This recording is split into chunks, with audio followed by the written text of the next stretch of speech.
श्री ओम नमः सिद्धेभ्यः। जय श्री ओम नमः सिद्धेभ्यः। जय श्री ओम नमः सिद्धेभ्यः। सर्वमंगलमांगल्यं सर्वकल्याणकारकं प्रधानं सर्वधर्माणां जैनं जयतु शासनं। जैनं जयतु शासनं। पंच परमेष्टि भगवान के आचार्य श्री गुरुवर कुंद कुंद महाराज की, आचार्य श्री गुरुवर विद्यासागर महाराज।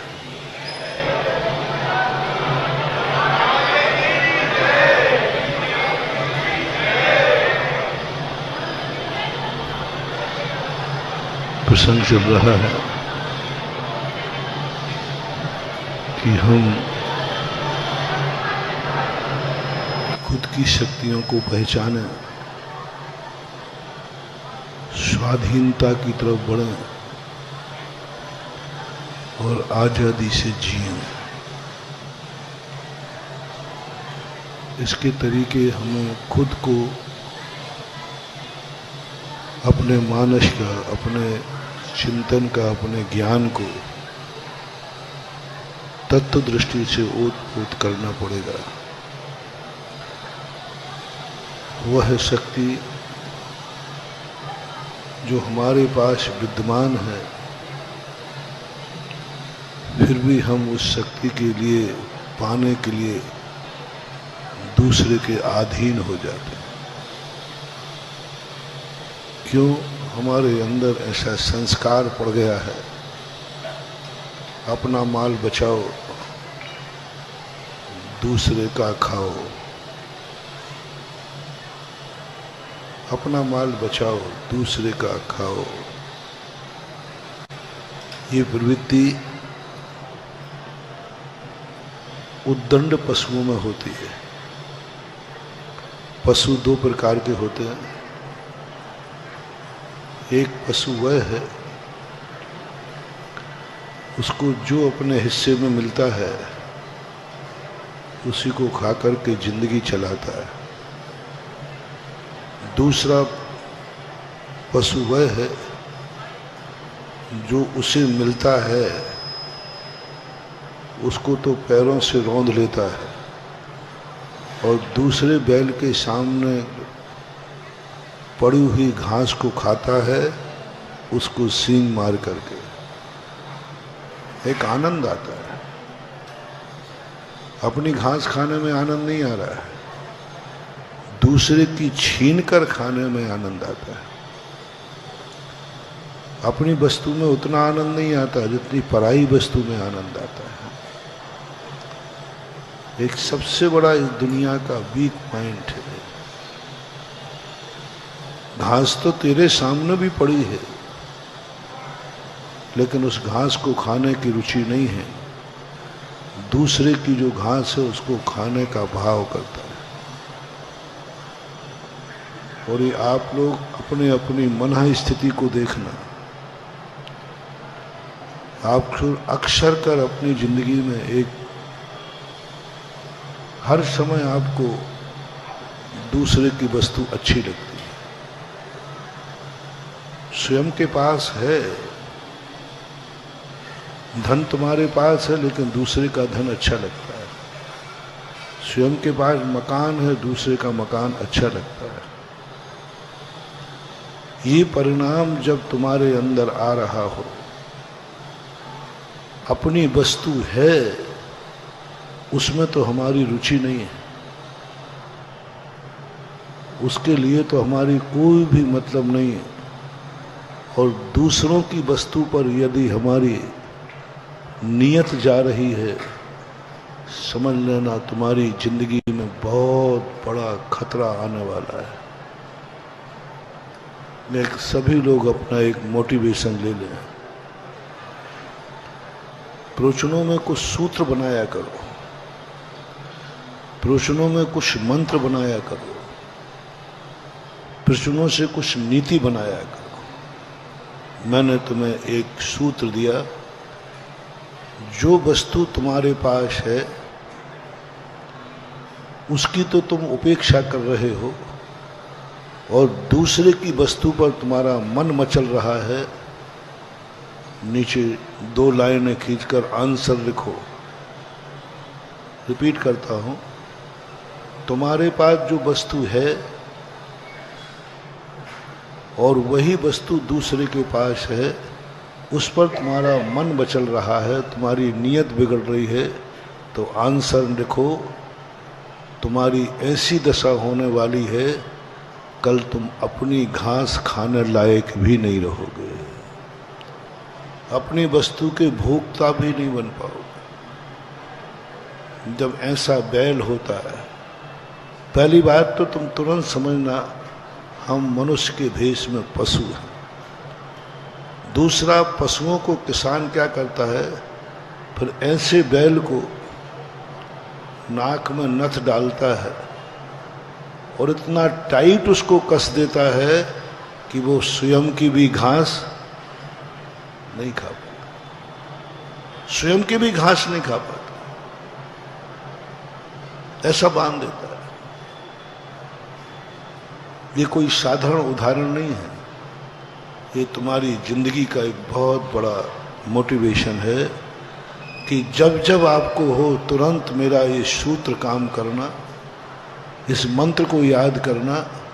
ये गुरु ने कहा था कि यदि ऐसा भाव आए तो समझ लेना अब वो कर्म बंद तुम्हें हो रहा है, निधत्त निकाचित, कि तुम्हारी वस्तु भी तुम भोग नहीं पाओगे, तुम्हारी थाली की रोटी है तुम खा नहीं पाओगे, क्योंकि तुम्हारे पास रोटी थी, उसके पास रोटी थी, उसकी रोटी पर तुम्हारा मन मचल गया। अब रोटी तो तुम्हारे पास रहेगी लेकिन तुम खाने लायक नहीं रहोगे, खाने लायक नहीं। यदि आपके मन में ऐसा कभी भी किसी वस्तु को देखने वाला भाव आवे, आज मेरा एक मंत्र ध्यान रखना। दूसरा प्रश्न दे रहा हूं, जो मैंने कहा ऐसा होता है कि नहीं होता? घर में दही है, मजा नहीं आ रहा है, चोरी का खाने में अलग मजा है महाराज, आप समझो। अरे भाई घर में भी तो दही है, दही महाराज, चोरी का खाने में अलग मजा है। साधु जब अकेले में बैठा हो, चलो और सरल उदाहरण करता हो, तब आपको पैर छूने में मजा नहीं आएगा। जब साधु को खूब भीड़ हो और जब चालू रहो, तब उसमें धक्का मुक्का हाथ डाल करके बैठ, अरे वाह, मैंने भीड़ में भी, इतनी भीड़ थी कि वहां सुई रखने को जगह नहीं थी, लेकिन मैंने जाकर के पैर छू के आया। वो पैर छूने का आनंद है कि धक्का देने का आनंद है?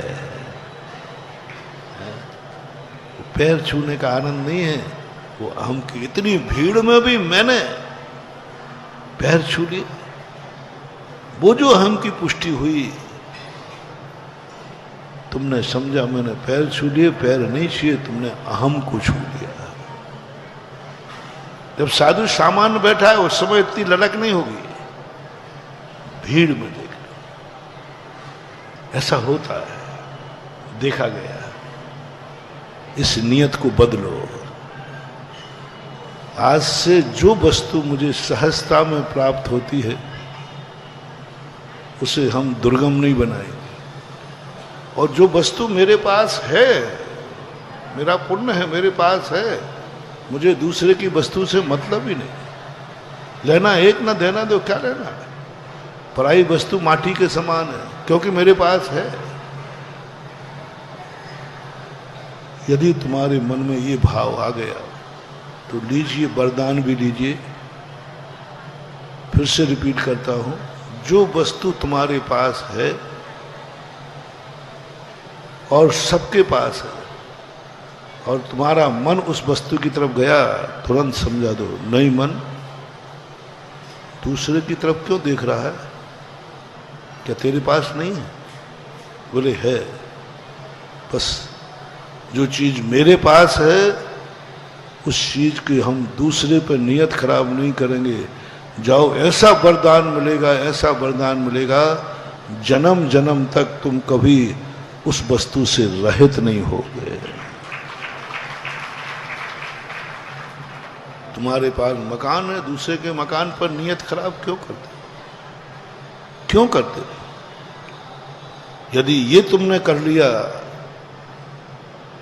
जन्म जन्म तक तुम जहां भी जन्मोगे तुम्हें अपने बाप की वसीयत का मकान बना बनाया मिलेगा, क्योंकि तुमने उस मकान से कह दिया जब मेरे पास है तो क्या, गाड़ी आपके पास है,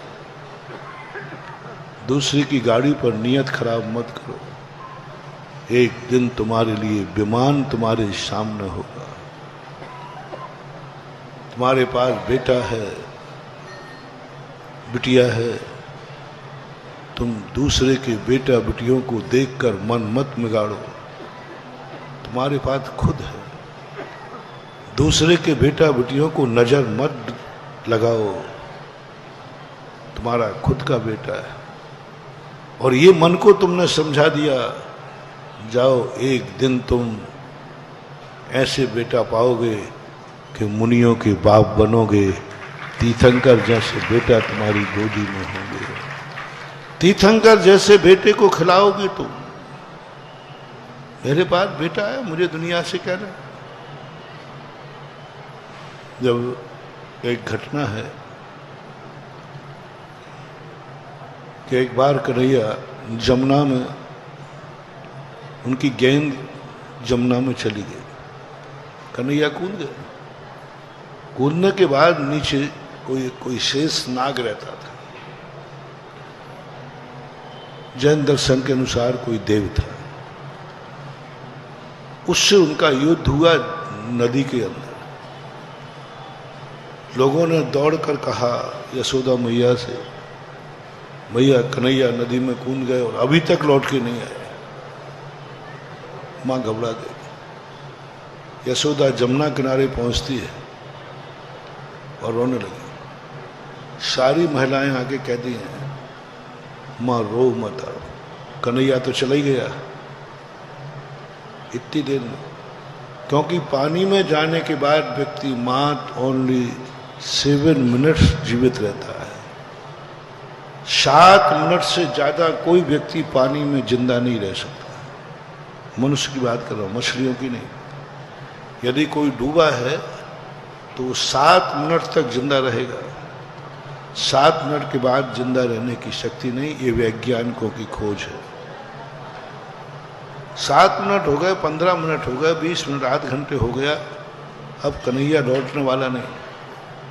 कई माताओं ने कहा मां रो मत, मेरे पास 4-5 बेटे हैं, एक तुम्हें दिए देता,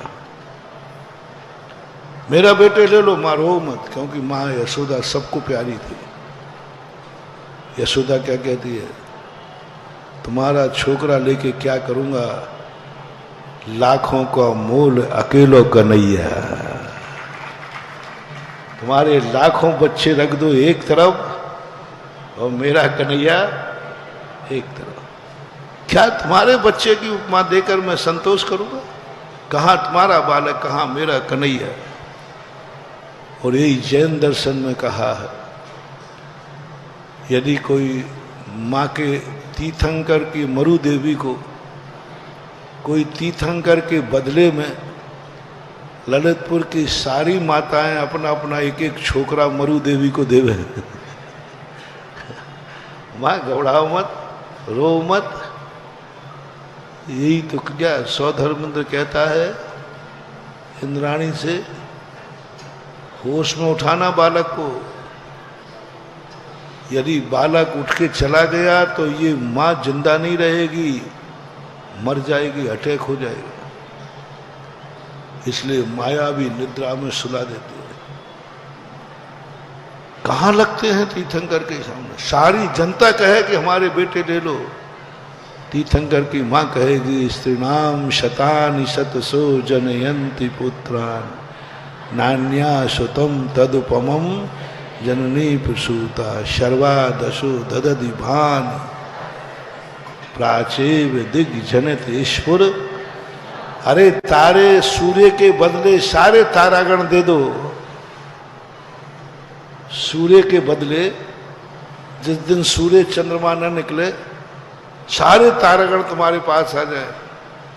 सबसे ज्यादा अमावस्या को तारे दिखते हैं और सबसे ज्यादा अंधेरा, और सबसे कम तारे पूर्णमासी को दिखते हैं और उजेला।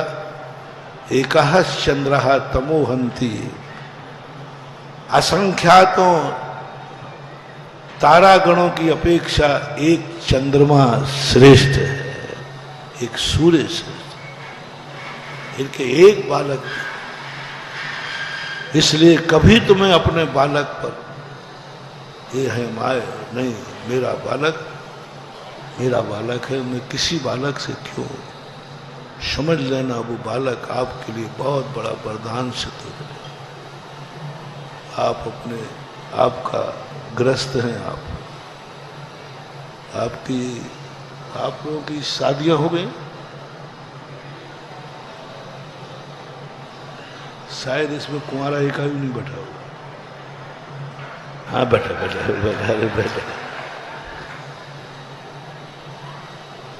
बस तुम एक ही नियम ले लो, जब मेरे पास खुद की पत्नी है तो मैं संसार की किसी स्त्री पर नियत खराब क्यों करूंगा। बस एक नियम मेरे पास खुद है, पर हम दूसरी वस्तु पर नियत खराब क्यों करो। इतना नियम लेने से तुम मोक्ष जाओगे ऐसा नहीं कह रहा हूं, लेकिन तुम एक दिन सची जैसी इंद्राणी के पति बनोगे। किसके पति? सची जैसी इंद्राणी तुम, क्योंकि तुमने कह दिया जो मेरे पास है फिर मैं दूसरे की वस्तु पर नियत खराब क्यों करूं। इसको बोलते हैं संतोष व्रत, बहुत बड़ी शक्ति। ऐसा ही और किसी में लगा लेना, सब चीजों में, रूप में, रंग में। आप लोग महिलाएं वस्त्राभूषणों में, तुम्हारे पास खुद का आभूषण है, तुम क्यों दूसरे के आभूषण देखकर हरकते हो। यदि ये नियम तुम्हारी जिंदगी में पलता है तो तुम्हारी जिंदगी का बहुत बड़ा रूप, और नहीं पलता है तो सावधान हो जाइए। उस बैल के समान ये कर्म तुम्हें ऐसी दशा में पहुंचा देगा कि वस्तु तुम्हारे सामने होगी लेकिन उस वस्तु का लाभ तुम नहीं। सामने होगी वस्तु, सब कुछ होगा, लेकिन लाभ नहीं ले पाओगे, वो दशा हो जाए। दूसरा मोटिवेशन, जो तुम्हारे पास नहीं है और किसी के पास है, उसको देखकर कभी ईर्ष्या मत करना। जो तुम नहीं कर पाए, किसी ने कर लिया तो ईर्ष्या मत करना। जो तुम नहीं पा पाए, किसी ने पा लिया तो ईर्ष्या मत करना। तुम्हारे लिए वो वस्तु नहीं मिली इसलिए उसकी बुराई मत करना। अंगूर नहीं मिल पाए तो अंगूर को खट्टे मत कहना। देख दूसरों की बढ़ती को, बहुत बड़ा मेरी भावना में तो एक एक लाइन में मोटिवेशन है, एक एक लाइन में माइंड वॉश हो जाता है। नहीं है मेरे पास, उसके पास है, हम ईर्ष्या नहीं करें। जब जब तुम्हारे पान में ईर्ष्या भाव आए, नीचे आंसर लिखो, तुम्हें 100 जन्मों तक अब वो वस्तु नहीं मिलेगी, नहीं मिलेगी। क्योंकि तुमने एक बार दूसरे के पास दी हुई वस्तु को ईर्ष्या की। इसके पास क्यों है, ये मुझे मिल जाए। वस्तु किसकी है? दूसरे की। तुम्हारे पास नहीं है पहले में तो थी, उसको कहा था, थी फिर नहीं। अब नहीं है, लेकिन वो वस्तु दूसरे की है। उसको पाने का भाव मत करना, क्योंकि वो दूसरे की है। वो दूसरे का मकान है, दूसरे का धन है, दूसरे की गाड़ी है, दूसरे का परिवार है, दूसरे का बेटा है, जो कुछ भी। जब हमें मालूम चला कि ये दूसरे का है, बस वही खत्म। मैं इसको लेने का भाव नहीं करूंगा, क्योंकि बस सूत्र बना। मेरी थाली में रोटी नहीं है, उसकी थाली में है। मैं उसको आंख उठा के नहीं देखूंगा, क्योंकि वो दूसरे के लिए परोसी जा चुकी है, दूसरे के नाम से दे दी गई है कि ये रोटी इसके नाम। अब उस पर नियत खराब नहीं कर, क्योंकि वो दूसरे के नाम रजिस्टर्ड हो चुकी है उसके लिए। और तीसरी बात है, ईर्ष्या मत करना। इसके पास क्यों है, मेरे पास क्यों नहीं है। ये ईर्ष्या ऐसी भट्टी है जो तुम्हारे 100 जन्म के पुण्य को जला के भस्म कर देगी, भस्म कर। और बल्कि उल्टा करना, मैंने कुछ दिन पहले कहा भी था, वो चलो अभी बाद में बताऊंगा। अभी तो नकारात्मक चीजों के संबंध में अपन डिस्कशन कर रहे हैं। उस संबंध में हम कोई ईर्ष्या नहीं करेंगे, उसका है, हमारे पास नहीं है, नहीं है। चौथा मोटिवेशन, पहला मोटिवेशन, जो मेरे पास है, दूसरे के पास है, उस पर मैं अपना परिणाम। दूसरा मोटिवेशन, जो मेरे पास नहीं है, सामने वाले के पास है, दूसरे की वस्तु को लेने का भाव नहीं करूँगा। तीसरा मोटिवेशन, मैं दूसरे की वस्तु दूसरे के पास है, पाने का भाव तो नहीं करूँगा, लेकिन ईर्ष्या नहीं करूँगा, कुड़ूंगा नहीं, जलूंगा नहीं। ये नहीं सोचूंगा कि ये मेरे समान ये भी बर्बाद हो जाए। जो मेरे पास नहीं, जो मेरा नहीं, वो तेरा नहीं। मैं नहीं खा पाऊंगा तो तुझे भी नहीं खाने दूंगा। जो वस्तु मेरी नहीं, वो तेरी नहीं, ये परिणाम मत करना। मालूम, जब एक देश दूसरे देश में युद्ध हुआ, तेल के कुओं को लेकर युद्ध हुआ। जिसके क्षेत्र में कुएं थे, दूसरा लेना चाहता था, वो हार गया। उसने कहा, जो तेल का कुआं मेरा नहीं, वो उसका भी नहीं। 600 तेल के कुओं में आग लगा दी। बोलो, अरे भाई, तुझे नहीं मिला तो उसको सही। आखिर पेट्रोल कहीं ना कहीं काम तो, मां सीली तो बदलेगी, उसके नाम से बिकेगा, आएगा तो काम में किसी के नहीं। उसने कहा, आग लगा दी, 600 कुओं में आग लगाई, कितना तेल जल गया।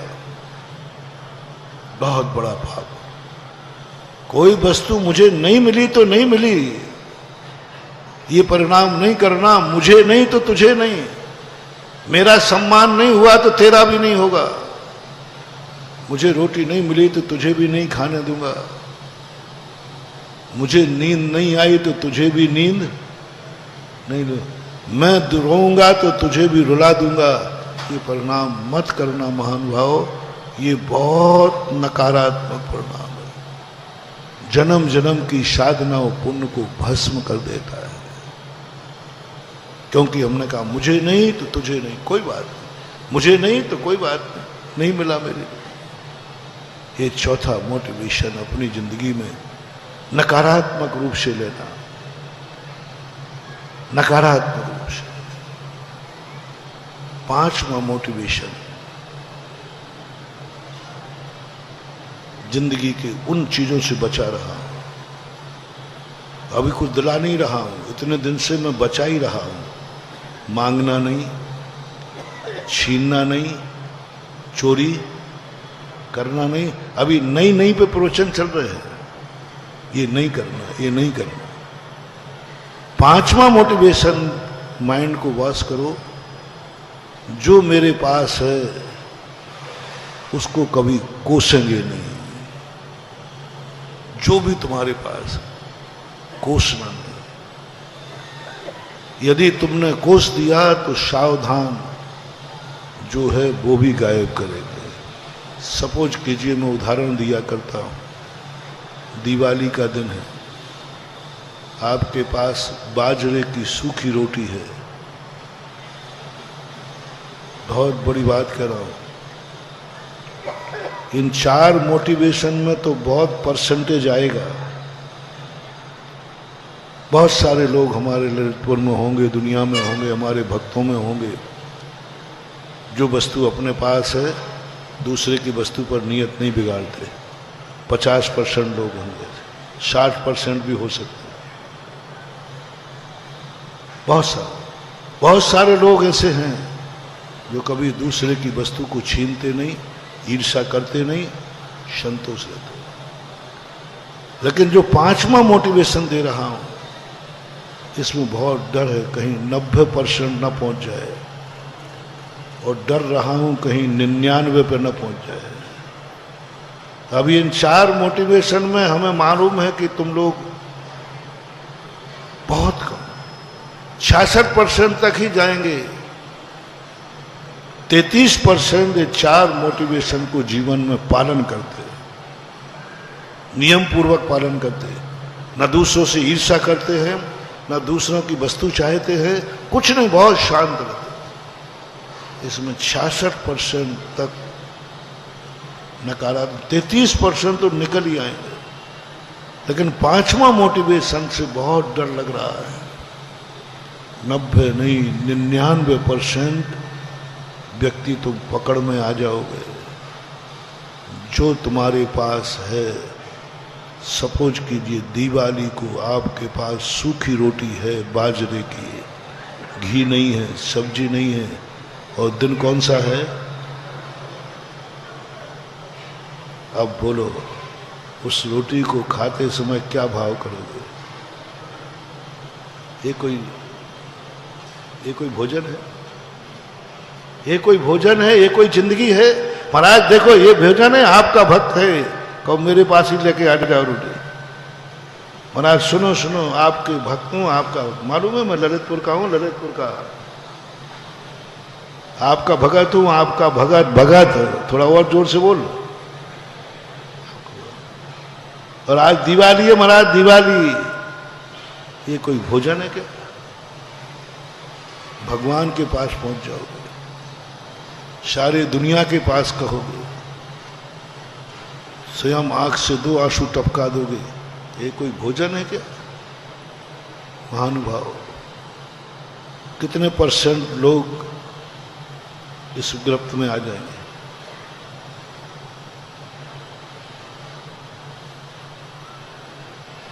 दोनों भाई प्रबंधक जी, वो कहे मैं तो हूं ही महाराज, मैं ऐसे थोड़ी, मैं तो रो पड़ूंगा ऐसे दिवाली के दिन सूखी रोटी में। रो पड़ोगे, गड़बड़ मत करो। खा तो लोगे, लेकिन रोते रोते खाओगे। खा तो लोगे, क्योंकि पेट में चूहा कूद रहे तो खा तो लोगे। मैं ये नहीं कह रहा नहीं खाओगे, लेकिन रोते रोते। जब राणा प्रताप की मां घास की रोटी बना रही थी, तब वो रो पड़ी। राणा ने पूछा क्यों रो रही हो? बोले मैं वो राज रानी हूं, आज पति को घास की रोटी बना रही हूं, बेटे को घास की रोटी बना रही हूं, ये दिन मेरे आ गए, ये कोई भोजन है क्या? राणा प्रताप ने कहा, राणा प्रताप कांप गए। बोले तुम इसलिए रो रही हो, रोटी बनाते हुए रो रही हो, ये कोई भोजन है क्या? घास की रोटी, बर्रू घास होती ना, बर्रू मूंग जैसा दाना होता है उसका, बिना बोए उगता है जंगलों में, बर्रू मूंग बोलते हैं। उसका स्वाद नहीं होता, घास जैसे ही होता है। राणा प्रताप की पत्नी अजब देह ऐसा कोई नाम था उनका, बिजोलिया की थी वो। राणा प्रताप की शादी बिजोलिया हुई थी। अजब देह ऐसा कुछ उनका नाम था। अभी भी वो महल है, जो महल में अभी छत्रमार करके आया ना, वो महल अभी भी है जहां राणा प्रताप का विवाह हुआ था ससुराल में। 2 पत्नियां थी, पहली अजब देह थी और उसके वो बनाते बनाते रो पड़ी। रो करके राणा प्रताप कांप गए, बोले अनर्थ हो गया। तुम्हारे मन में क्या भाव आ गया? ये कोई भोजन है क्या? और आंसू टपक गए। राणा प्रताप तो बहुत नीतिज्ञ थे। उन्होंने कहा कि अब ये रोटी भी नसीब नहीं होगी, ये रोटी भी नसीब नहीं होगी। बड़ी मुश्किल से जंगल में बर्रू घास मिली थी, लेकिन आज अभिशाप दे रही है यह रोटी, अभिशाप दे रही है वो घास की रोटी। तू मुझे पाकर रो रही है? गई। राणा प्रताप को तो संदेह पहले ही हो गया था, ये रोटी बन तो जाएगी लेकिन खा नहीं पाएंगे, क्योंकि इस रोटी ने अभिशाप दे दिया है। उस घास की रोटी ने अभिशाप दे दिया है। तू मुझे कोस रही है, तू मुझे कोस रही है। दुनिया में अभी ऐसे लोग भी हैं जिनको ये रोटी भी नसीब नहीं है, और वे कह रहे हैं कि मुझे घास की रोटी मिल जाए प्रभु, इस पेट की आग बुझाने के लिए मुझे चाह रहे हैं। कितने हजारों लोग हैं, असंख्यात नारकी चाह रहे हैं कि कोई तो रोटी दे दो, घास की दे दो। नारकी को यदि घास की रोटी दी जाए तो चाह रहा है, मांग रहा है, भगवान जो संसार में कोई नहीं खाता वो ही डाल दो। असंख्यात नारकी इस घास की रोटी को तरस रहे। कितने भूखे इस घास की रोटी को तरस रहे। भूखा क्या नहीं करता, मिट्टी खा जाते। बताते 56 अकाल का पड़ा था, पेड़ों की छाल छील छील करके खाते थे लोग। पेड़ होते ना छेवले, पलाश वगैरह, 56 अकाल की बात। पेड़ों की छाल खोद खोद करके खाते थे। वो छाल ऐसी खाते थे जैसे कोई बहुत अच्छी रोटी पूड़ी खा रहे हो। छाल मिल जाए पेड़ों की, ऐसे खाते थे लोग। ऐसे लोग भी हैं, और तू मुझे कोस रही है। परिणाम यही हुआ, रोटी बनी, थाली में रखी गई, बिलाव आया, झपट कर ले गए। राणा प्रताप ने कहा, देवी मैं उसी दिन समझ गया था जब तुमने कहा ये कोई रोटी है क्या, ये कोई भोजन है क्या। महानुभाव, बहुत करुणा दया करके कह रहा हूं, बहुत करुणा दया करके रह रहा हूं। कोसना नहीं उस रोटी को, कोसना नहीं। ये कोई भोजन है क्या, कोसना नहीं। अन्यथा अन्यथा अगली दिवाली पर ये रोटी भी तुम्हारे पास नहीं होगी। आंसर लिख लो। यदि तुमने उस दिन कोस लिया, महाराज आकर कोई सीमा होती, दिवाली के दिन और सूखी रोटी कोसूंगा नहीं तो क्या। नहीं, रुको रुको, टेक टू ऑर्डर, रुको, जैसे बने रोको मन को। चारों तरफ मिठाइयां खा रहा है, मैं सूखी रोटी, महाराज मन बोलते नहीं, रोको मन को, रोको, नहीं तो मैं नहीं कर पाऊंगा, कुछ भी नहीं कर पाऊंगा। अगली दिवाली पर वो रोटी भी तुम्हारे हाथ में। किसका अभिशाप है, किसका अभिशाप है? उस रोटी का। हर वस्तु अभिशाप देती है। हर वस्तु जड़ है, अचेतन है, वे भी नकारात्मक ऊर्जा देते हैं। एक बार तुमने कोस दिया। अपने मकान की झोपड़ी कैसी भी हो, कोसना मत। ये कोई मकान है क्या? जैसे रोटी, जो रोटी तुम्हारी भूख मिटाएगी उसी को कोस रहे हो। झोपड़ी तुम्हारे पास है, ये कोई मकान है क्या? कभी मत करना महानुभाव, बहुत करुणा दया करके कह रहा हूं, कभी मत करना, भूल करके भी मत करना, ये गलती मत करना। झोपड़ी है, पत्तों की झोपड़ी है, हवा में उड़ रही है, पानी में टपक रही है, बस एक कंट्रोल तुम कर लो, एक कंट्रोल कर लो, उसको कोसना मत। क्योंकि दुनिया में अभी ऐसे लोग भी हैं जिनके पास, बोलो ना, झोपड़ी भी नहीं है, वे तरस रहे हैं कम से कम एक झोपड़ी मिल जाए।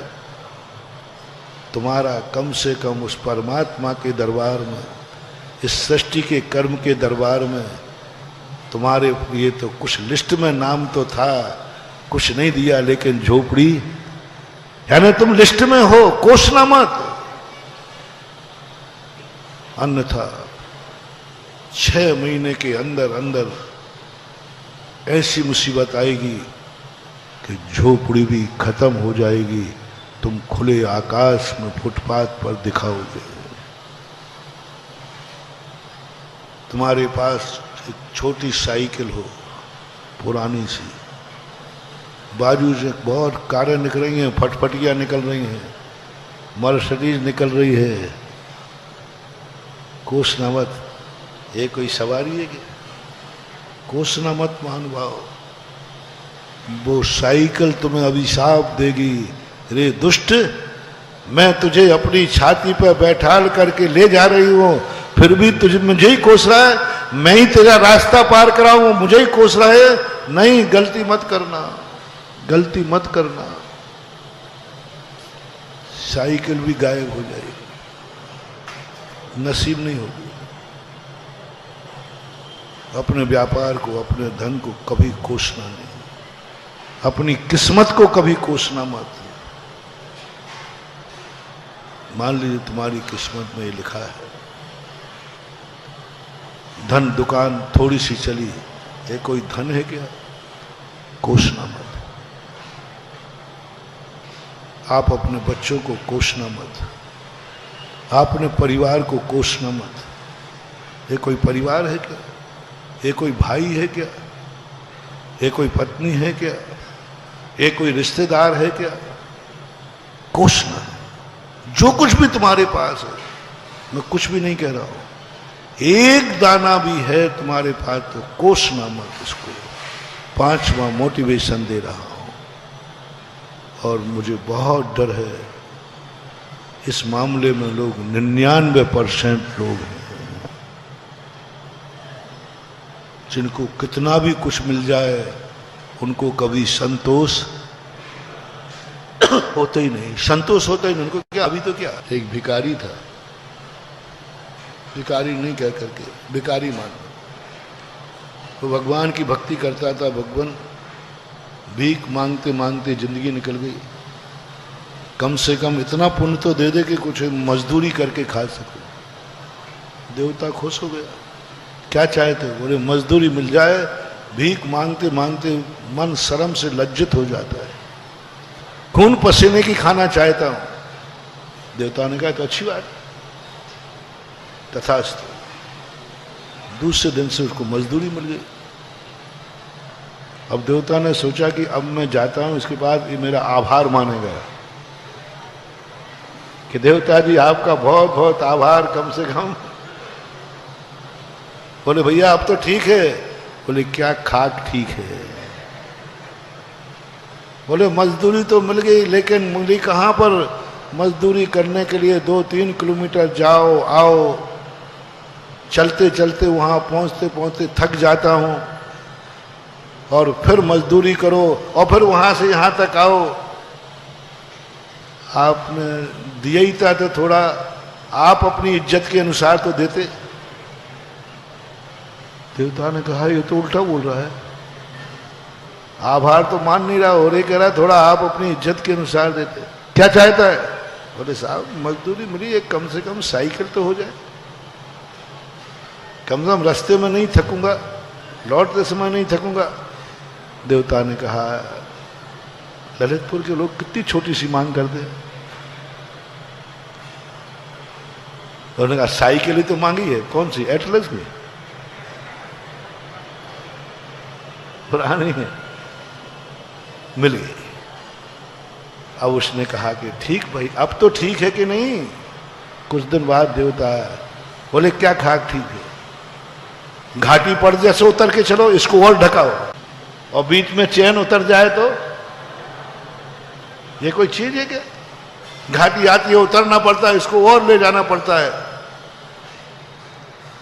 तो क्या चाहता, अरे भाई देना ही था तो कम से कम मोटरसाइकिल देता, बिक्की देता, कम से कम घाटी में उतरना तो कोसता जा रहा है, ये कोई गाड़ी है क्या? देवता ने कहा चलो कोई बात नहीं, मोटरसाइकिल आ गई। कुछ दिन बाद आया, भैया अब तो ठीक है। बोले क्या खाक ठीक है, पानी बरस जाए सो भींग जाऊं, इधर धूप का तावड़ा लगे, धूप लगे, तो क्या चाहता है?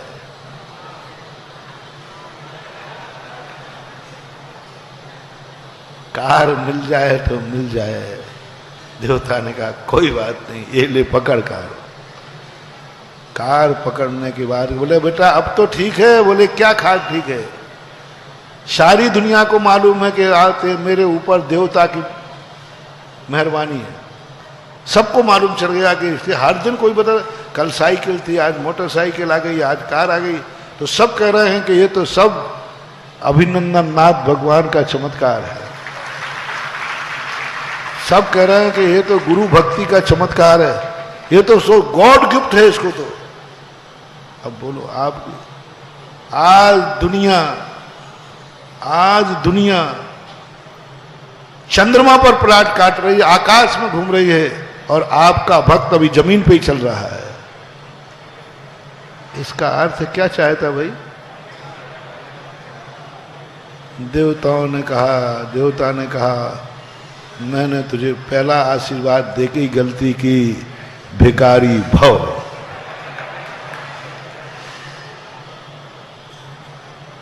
हम आभार मानने को तैयार ही नहीं, हम थैंक्स कहने को तैयार ही नहीं है।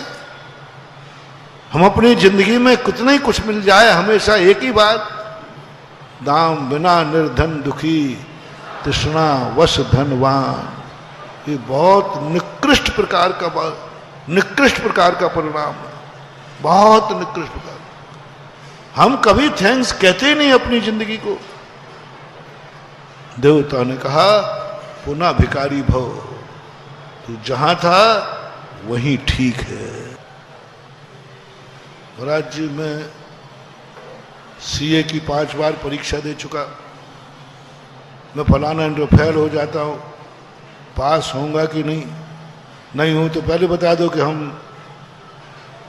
मैंने कहा जांच कर लेने दो। मैंने कहा तू फेल हो गया और तेरा दोस्त कोई पास हुआ है कि नहीं? बोले बहुत सारे हुए। मैंने कहा तुझे कैसा लगा? बोले ऐसा लगता है कि ये क्यों पास हो गया, ये और फेल हो जाता तो कम से कम हमारी इज्जत तो रह जाती। फेल होने वाला विद्यार्थी कब खुश होता है? जब पूरी क्लास फेल हो जाए। पूरी क्लास फेल हो जाए तो पेट वाला कहता है अब कौन क्या कहता है, पापा कुछ कहें तो कहना नहीं हुआ, पूरी क्लास फेल हुई है, इसका अर्थ है पेपर आउट ऑफ कोर्स। तो सबसे ज्यादा खुशी दुखी व्यक्ति का आधा दुख तो उसी में दूर हो जाता है जब सामने वाला भी, ये कौन सी दवाई है मुझे समझ में नहीं आई। दूसरे को दुखी देख करके, एक क्लास में बहुत सारे विद्यार्थी फेल हो गए, साइंस वाले विद्यार्थी अक्सर कर हिंदी में फेल होते हैं, फेल हो गए। उसने रात में सुसाइड का मन बना लिया, सब में अच्छे नंबर थे, अब सुबह किसको मुंह दिखाऊंगा, सबको ऐसा मानते थे, उसने सुसाइड का मुंह बना लिया। जैसे ही वो चौराहे पर पहुंचा, कहाँ पे? घंटा घर पे थे, घंटा घर। वो चल पड़ा, मान लो कौन से पुरा से उधर वहां से आकर के, इतने में एक दूसरा निकला था, वो निकला था नजाई बाजार से, तामा पीतल बाजार है ना वही। और दूसरा निकला तालापुरा से। और दोनों क्यों रे, कहां जा रहा है तू, कहां जा रहा है? स्टेशन पर। बोले क्यों, कहीं जाने? बोले बस। बात क्या हो गई? बोले फेल हो गया, सुबह मुंह किसको दिखाऊंगा, तो मैं तो कह रहा हूं मर जाऊं। तू कहां जा रहा है? बोले मैं भी वहीं जा रहा हूं। बोले तू भी फेल हो गया? बोले हाँ। तू भी फेल हो गया? मैं तो समझता था मैं अकेले ही फेल हुआ हूं, इसलिए। बोले रुक, अभी चलते हैं। मोबाइल निकाल, तीसरे को फोन लगाते हैं। तीसरा कहां से आ रहा था? तालापुरा से तो दूसरा है। तीसरा आ रहा था बाहुबली कॉलोनी की तरफ से, नदीपुरा से। उसने कहा कि क्या बात है? बोले यार मैं तो ये कर रहा हूं, फेल हो गया। कहां जा रहा है? बोले स्टेशन। बोले उधर मत जा, घंटे घर पे आ जाए, हम प्लान बदल गया है। फिर तो चारों तरफ से लड़के आ गए। स्टेशन वाला जा ही रहा था, उनका स्टेशन मत जा, घंटा घर आया। पता चला 60 में से 59 फेल थे। अब सब ने मरने का प्लान, हर चेहरा खिल गया। पहले उसको ढूंढो वो पास कौन हुआ है, पास कौन हुआ, उसकी धुलाई करना। उसको शर्म नहीं आई पास होते समय कि जब 59 फेल हो रहे हैं तो उसको भी फेल होना था। ये इस एक के कारण अपनी नाक कटेगी। क्योंकि जैसे हम घर जाके कहेंगे पेपर आउट ऑफ कोर्स आया था, तो पापा कहेंगे जब आउट ऑफ कोर्स था तो ये तेरा बाप कैसे पास हुआ? वो कैसे पास हुआ? दूसरे को फेल देख करके सुख दुख भूल गए। ये कौन सा सुख है? ये होता है कि नहीं? बस इसी से मैं तुम्हें बचाना चाहता हूं। मैं ये नहीं कह रहा हूं कि तुम मरना चले जाओ, लेकिन तुम अब खुश किस बल पे हो गए? 59 फेल हो गए तो तुम्हारी खुशी आ गई, और एक पास हुआ है तो तुम्हें दुख आ गया। हमारे आचार्य श्री के बहुत सारे विरोधी हैं, मेरे भी हैं। तो एक बार एक महाराज को मैंने पकड़ लिया, वो बहुत विरोध करते थे आचार्य श्री का और मेरा भी। तो एक महाराज मिले, मैंने उनको कमरे में बैठा ला, बड़े अच्छे से बैठा ला। मैंने कहा आओ महाराज बैठो, आप यहां आ गए यही बहुत है। महाराज जी ये बताओ, आचार्य श्री से कभी आप मिले? बोले कभी नहीं मिले। मेरे से आप मिले? बोले कभी नहीं मिले। तो आप आचार्य श्री की मेरी बुराई करते किस कारण से करते हो? मैंने से तुमसे कभी गलत कहा हो? मैंने कभी तुम्हारा नाम लिया हो? मेरी कोई आपसे कभी? पर मैं यही सोच रहा हूं कि बुराई वो करते हैं जिनको आचार्य श्री ने, जिनका कोई संबंध ही नहीं। आखिर क्या बिगाड़ा है मेरे आचार्य श्री ने जो तुम बुराई करते? नहीं सही बताना, देखो झूठ मत बोलना। कुछ हो तो मैं आचार्य श्री से आपकी बात कह करके मैं आचार्य श्री से कहलवा दूंगा। और आपकी आत्मा को दुख पहुंचा है कोई महाराज की बातों से, मेरी बातों से, मैं तो अपनी फिर भी मान लूं, क्योंकि मैं थोड़ा खुरापाती हूं। मैं छेड़ता रहता हूं। मैं अपने दुश्मनों को कभी शांति से नहीं बैठने देता। उनको 8-15 दिन में कोई ना कोई रोजगार दे ही देता हूं। 2 महीने से ज्यादा तो अभी तक नहीं हुआ। 2 महीने तक आजकल कोई बाहर से भी नहीं चल रहा है, तो मुझे डर लगता है कहीं विरोधी मर तो नहीं गए। कोरोना के समय हुआ, मैंने कही ये पता करूं कि कौन कौन मरे हैं। तो मैंने कही मेरे विरोधी कितने मरे ये तो पता करूं। कैसे पता करूं? उनको नंबर भी कोई मरे। तो मैंने एक दिन ऐसी बात कर दी, दूसरे दिन से बाहर साहब आगे, मैंने नहीं बस ठीक मुझे यही देखना था तू जिंदा है। तो मैं तो 2 महीने बाद कोई ना कोई बात एक छेड़ता हूं, चलाकर छेड़ता हूं, जिससे कि विरोधियों का रोजगार चलता रहे, वार सब चलता रहे। और वो नहीं चलता तो मुझे गैस बनती है। इसलिए मेरे विरोधियों से मेरा कहना है कि महीने 2 महीने में एक बार सिर्फ चला दिया करो रे, मेरी गैस की बीमारी दूर हो जाएगी। और नहीं चलाते हैं तो फिर मैं छेड़ता हूं, एक आध प्रोशन ऐसा दे देता हूं बस दूसरे दिन से। और अपन को जैसे ही बाहर से आया नहीं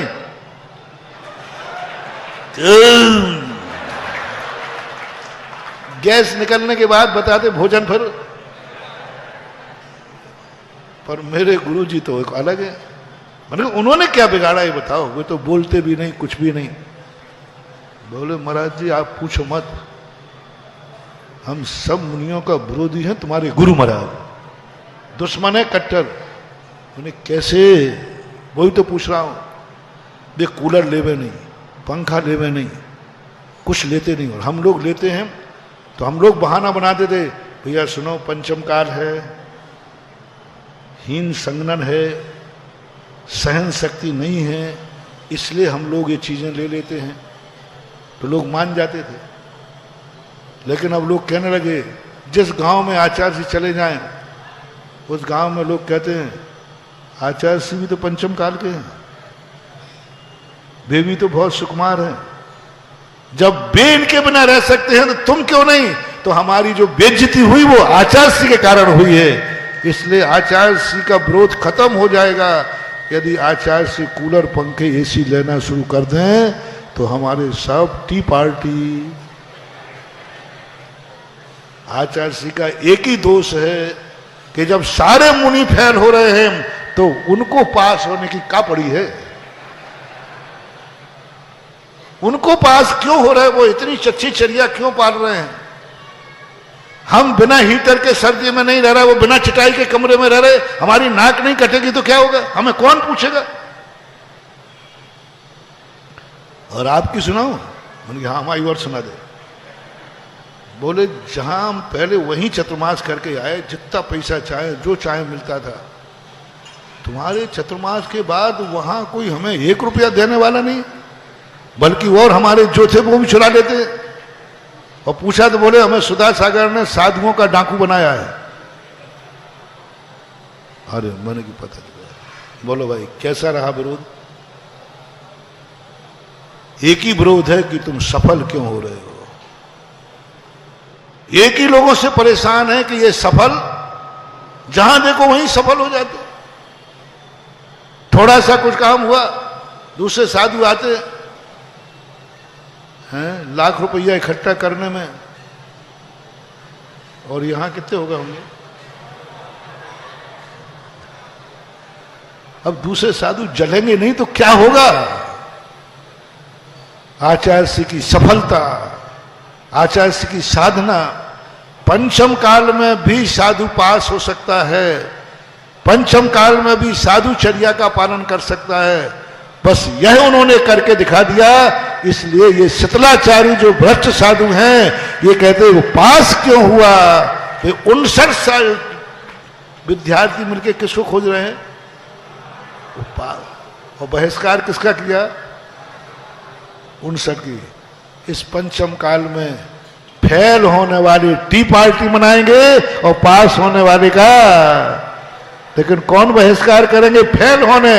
और मूर्खों, फेल होने वालों का बहिष्कार माना ही नहीं जाता, माना ही नहीं जाता। आप लोगों से मेरा कहना है, अब तुम्हारा कम से कम दूसरे को दुखी देख करके खुश मत होना। दूसरे को देख करके, ये मोटिवेशन का एक रूप है।